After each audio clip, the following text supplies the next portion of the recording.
आज 5 डिसेंबर 2024 मार्गशीर्ष महिन्यातील पहिला गुरुवार आहे. मार्गशीर्ष महिन्यात महालक्ष्मीचे व्रत केले जाते. या काळात येणाऱ्या प्रत्येक गुरुवारी अनेक सुवासिनी स्त्रिया मनोभावे हे व्रत करतात. तसेच देवी लक्ष्मीची पूजा करून उपवास करतात. यंदा मार्गशीर्ष महिन्याचा पहिला गुरुवार हा आजच म्हणजे 5 डिसेंबरला असणार आहे. या दिवशी स्त्रिया देवीचे घट मांडून तिची पूजा अर्चना करतात. महालक्ष्मीचे व्रत वाचून नैवेद्य अर्पण करतात. तर जाणून घेऊया या व्रतामागची कहाणी, पूजेची मांडणी कशी करावी याबद्दल सविस्तर माहिती. मंडळी, डिसेंबर महिना हा वर्ष संपण्याकडे वाटचाल करत असतो, परंतु यात मराठी महिन्यातलं मार्गशीर्ष महिना सुरू होतो. कार्तिक महिना संपला की मार्गशीर्ष महिन्याला सुरुवात होते. धार्मिक मान्यतेनुसार या महिन्याला अधिक महत्त्व आहे. मार्गशीर्ष महिन्यात भगवान शंकर, महालक्ष्मी आणि श्री विष्णूंची पूजा केली जाते. हा महिना सुरू झाला की मार्तंड भैरव षडरात्रोत्सवारम सुरू होतात. तर गुरुवारी महालक्ष्मीची पूजा केली जाते. भगवद्गीतेत श्रीकृष्णाने मार्गशीर्ष महिन्यात स्वतःच्या रूपाबद्दल सांगितले असे म्हटले आहे. भगवान श्रीकृष्ण हे भगवान विष्णूच्या अवतारांपैकी एक आहेत. तसेच या काळात महालक्ष्मीसह श्री विष्णूची देखील पूजा करायला हवी. मार्गशीर्ष गुरुवारी भगवान श्रीहरीच्या पूजेला महत्त्व आहे. तर जाणून घेऊया मार्गशीर्ष महिन्यातील गुरुवार आणि पूजा मांडणीबद्दल. मार्गशीर्ष गुरुवारी सकाळी लवकर उठून स्नान करावे. त्यानंतर व्रताचा संकल्प करावा. महालक्ष्मीचा घट मांडण्यापूर्वी ती जागा स्वच्छ करून पाटाभोवती रांगोळी काढावी. पाटावर लाल कपडा पसरवून तांदळावर तांब्याचा कलश ठेवावा. कलशाला हळदी कुंकू लावावे. कलशाच्या आत पाणी घालून त्यात दुर्वा, नाणं, सुपारी घालावी. कलशाला विड्याची पाने किंवा आंब्याची डहाळी पंचपत्री कलशावर ठेवावी. त्यावर श्रीफळ ठेवावे. पाटावरील लाल कपड्यात तांदूळ पसरवून कलशाची स्थापना करावी. त्यावर लक्ष्मी देवीचा फोटो किंवा श्रीयंत्र ठेवावे. विडा, खोबरे, सुकामेवा, फळे, खडीसाखर आणि गूळ ठेवा. त्याची विधीवर पूजा करा. हल्ली बाजारात देवीचे मुखवटे मिळतात. श्रीफळाला त्यांचा श्राद्धशृंगार करून आपण पूजा करू शकतो. देवीची विधिवत पूजा करून महालक्ष्मीची कथा वाचावी आणि नैवेद्य अर्पण करावा. श्री महालक्ष्मीची अनेक रूपे आहेत. पार्वती, सिंधुकन्या, महालक्ष्मी, लक्ष्मी, राजलक्ष्मी, गृहलक्ष्मी, सावित्री, राधिका, रासेश्वरी, चंद्रा, गिरिजा, पद्मा, मालती, सुशीला अशा विविध नावाने श्री महालक्ष्मी ओळखली जाते. त्यापैकी एक महत्त्वाची ठरते ती महालक्ष्मीची द्वापर युगातील कथा. सौराष्ट्र राज्यात एक राजा राज्य करत होता. त्याचे नाव भद्रश्रवा. तो राजा शूर, दयाळू आणि प्रजाहित दक्ष होता. त्याला 4 वेद, 6 शास्त्रे आणि 18 पुराणे यांचे ज्ञान होते. या राजाच्या राणीचे नाव होते सुरतचंद्रिका. राणी दिसायला सुंदर, सुलक्षणी आणि पतिनिष्ठ होती. त्यांना एकूण 8 अपत्ये होती, 7 पुत्र आणि त्याच्यानंतर झालेली एक कन्या. राजा राणीने कन्येचे नाव श्यामबाला ठेवले होते. एकदा देवीच्या मनात आले, आपण राजाच्या राजप्रासादी राहावे. त्याने राजा आणखी सुखी होईल. प्रजेलाही तो सुख देईल. गरिबाकडे राहिले तर सगळ्या संपत्तीचा तो एकटाच उपभोग घेईल. म्हणून देवीने म्हातारीचे रूप घेतले. फाटकी वस्त्रे परिधान केली. आधारासाठी काठी घेतली आणि काठी टेकत टेकत ती राणीच्या महालाच्या दाराशी आली. तिला पाहताच एक दासी पुढे आली. तिने म्हातारीला विचारले, कोण ग बाई तू? कुठून आलीस? काय काम काढलंस? तुझं नाव काय? गाव काय? काय हवं तुला? म्हातारीचे रूप घेतलेली श्री महालक्ष्मी म्हणाली, माझं नाव कमळाबाई. द्वारकेला राहते मी.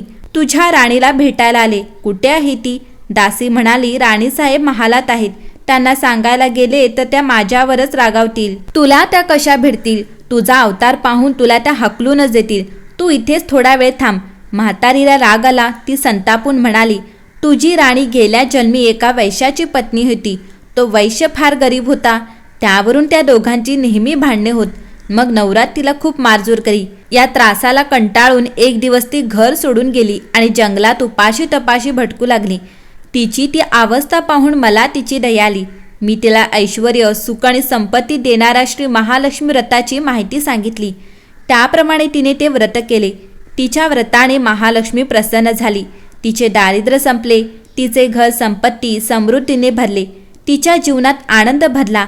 मृत्यूनंतर लक्ष्मी व्रत केल्यामुळे ती दोघे पती पत्नी लक्ष्मी लोकात वैभवात राहिली. या जन्मी त्यांचा राजकुळात जन्म झाला आहे. देवीच्या कृपेने ती आता राणी पदावर बसले आहे.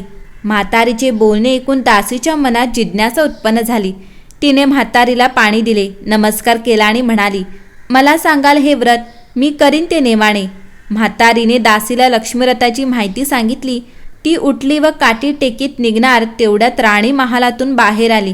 फाटक्या वस्त्रातील म्हातारीला पाहताच ती संतापली आणि उर्मटपणे म्हणाली, कोण ग तू, इथे कशाला आलीस, जा इथून.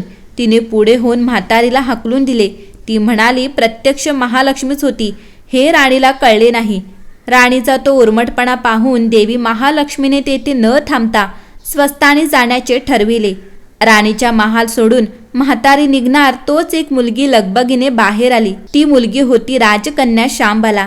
तिने येऊन म्हातारीला नमस्कार केला व कळवळून म्हणाली, आजी रागावू नका, माझी आई चुकली, तिच्यासाठी मला क्षमा करा, मी तुमच्या पाया पडते. राजकन्याचे ते बोलणे ऐकून श्री महालक्ष्मीला तिची दया आली. तिने शांबलेला लक्ष्मीव्रताची माहिती सांगितली. तो दिवस होता मार्गशीर्ष महिन्यातला पहिला गुरुवार. पुढे त्या दासीने लक्ष्मीव्रत केले. तिची स्थिती सुधारली. दासी पण सोडून ती संसार सुखाने करू लागली. राजकन्या शांबालेनेही भक्तिभावाने सांगितल्याप्रमाणे महालक्ष्मी व्रत केले. सगळे नियम पाळून दर गुरुवारी तिने व्रत केले. शेवटच्या गुरुवारी उद्यापन केले. लवकरच शांबलेचा विवाह सिद्धेश्वर नावाच्या राजाच्या मालाधर नावाच्या राजपुत्राशी झाला. तिला राजवैभव मिळाले. लक्ष्मीव्रताच्या प्रभावाने तिचा संसार सुखासमाधानाने सुरू झाला. इकडे भद्रशवावर व राणी चंद्रिका यांना हळूहळू वाईट दिवस येऊ लागले. त्यांचे राज्य गेले. त्यांचे सगळे वैभव ऐश्वर्य लयाला गेले. चंद्रिका राणी होती, तिची स्थिती आता बदलली. अन्न पाण्यासाठी ती तरसली. भद्रश्रवाला फार वाईट वाटे, पण तो तरी काय करणार. एक एक दिवस चिंतेने उगवत होता तसाच मावळत होता.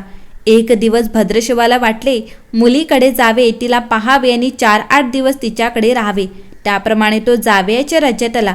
चालून चालून तो खूप दमला होता, म्हणून थोडा वेळ विश्रांती घेण्यासाठी तो एका नदीच्या काठी बसला. राणीची दासी नदीवर येत होती. तिने भद्रश्रवाला ओळखले. दासी धावत महालात गेली. राजाला बातमी सांगितली. शांबालाही ते समजले. शांबाला आणि मालाधराने रथ पाठवून भद्रश्रवाला मोठ्या मान सन्मानाने राजवाड्यात आणले आणि त्याचा आदर सत्कार केला. काही दिवस जावयाचा आणि मुलीचा पाहुणचार घेत भद्रश्रवा राजवाड्यात राहिला. आता परत जायचे विचार त्याच्या मनात घोळू लागले. जावयाला त्याने तसे सांगितले. जावयाने संमती दिली. भद्रश्रवा परत जायला निघाला तेव्हा शांबालेने एक हंडा भरून धन पित्याला दिले. तो हंडा घेऊन भद्रश्रवा घरी आला. मुलीने धनाने भरलेला हंडा दिला आहे हे ऐकून सुरतचंद्रिकेचा आनंद गगनात मावेना. घाईघाईने तिने हंड्यावरचे झाकण काढले. आत पाहते तर काय, हंड्यात धन नव्हतेच, होते फक्त कोळसे. महालक्ष्मीच्या अवकृपेने हंड्यातल्या धनाचे कोळसे झाले होते. चंद्रिकेने कपाळावर हात मारून घेतला. भद्रश्रवा हा चमत्कार पाहून चकित झाला. दुःखाचे दिवस संपत नव्हते. दारिद्र्याचे भोग सुटत नव्हते. सुरतचंद्रिकेला एक एक दिवस काढताना जीव मेटाकुटीला येत होता. एक दिवस सुरतचंद्रिकेच्या मनातही लेकीला भेटायची इच्छा निर्माण झाली. त्याप्रमाणे ती लेकीच्या घरी जाण्यासाठी निघाली. तो दिवस होता मार्गशीर्ष महिन्यातला शेवटचा गुरुवार. सुरतचंद्रिका लेकीच्या घरी पोचली तेव्हा शांबाला व्रताचे उद्यापन करीत होती. शांबालेने आईकडूनही महालक्ष्मीचे व्रत करवून घेतले. 4 दिवस मुलीकडे राहून सुरतचंद्रिका परत आपल्या गावात आली. लक्ष्मी व्रत केल्यामुळे काही दिवसातच त्यांना त्यांचे पूर्वीचे वैभव परत मिळाले. राज्यप्राप्ती झाली. पुढे काही दिवसांनी आई वडिलांना भेटण्यासाठी म्हणून शांबाला माहेरी आली. पण बाप भेटायला गेला असताना त्याला शांबालेने कोळसा भरलेला हंडा तरी दिला होता, पण आपल्याला मात्र काहीच दिले नाही. हा राग राणीच्या मनात होता. त्यामुळे शांबालेचे व्हावे तसे स्वागत कोणीच केले नाही. राणीने एक प्रकारे तिचा अपमानच केला होता. पण शांबालेला आईचा राग आला नाही. ती पुन्हा आपल्या घरी जाण्यासाठी निघाली. निघताना तिने तिथले पूर्वी बापाला दिलेला हंडा परत घेतला. त्यात मीठ भरले व तो हंडा घेऊन ते आपल्या सासरी आली. स्वगृही आल्यावर मालाधराने शांबालेला विचारले, माहेर राहून काय आणलंस? शांबालेने बरोबर आणलेल्या हंड्याकडे बोट दाखवले. मालाधराने झाकण काढून आत पाहिले तर हंड्यात मिठाचे खडे. मालाधराने चकित होऊन पत्नीला विचारले, हे काय? या मिठाचा काय उपयोग? शांबाला म्हणाले, थोडं थांबा म्हणजे कळेलच. त्या दिवशी शांबालेने कुठल्याच पदार्थात मीठ घातले नाही. सगळेच पदार्थ अळणी. मालाधर जेवायला बसल्यावर तिने त्याला सगळे पदार्थ वाढले. सगळे जेवण त्याला अळणी लागले. मग शांबलेने पानात थोडे मीठ वाढले. अन्न पदार्थात ते मिसळताच बेचव अन्नाला चव आली. हा मिठाचा उपयोग शांबला पतीला म्हणाली. मालाधरालाही तिचे म्हणणे पटले. हे महालक्ष्मी व्रत श्रद्धेने आणि मनोभावे करेल त्यांना श्री महालक्ष्मी प्रसन्न होऊन त्यांच्यावर तिची कृपा होईल. पण श्रीमंती आल्यावर सुद्धा माणसाने उतू नये. नित्य नेमाने श्री महालक्ष्मीचे व्रत करावे. देवीचे मनन चिंतन करावे. म्हणजे देवी सदैव तुमच्या पाठीशी उभी राहील, तुमची कामना पूर्ण करील. महालक्ष्मीची ही कथा कहाणी गुरुवारची सुफळ संपूर्ण. ओम श्री महालक्ष्मी नमः. ओम शांती शांती शांती शांती.